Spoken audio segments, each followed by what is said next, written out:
நன்றி சொல்ல உனக்கு வார்த்தை இல்லை எனக்கு, நான் தான் மயங்குறேன்.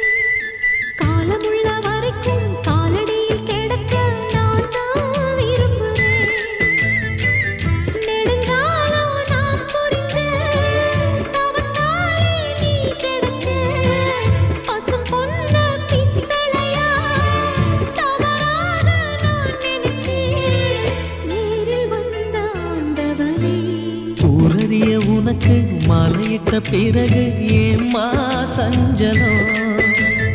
உன்னுடைய மனசும் என்னுடைய மனசும் ஒன்றாய் சங்கமோ?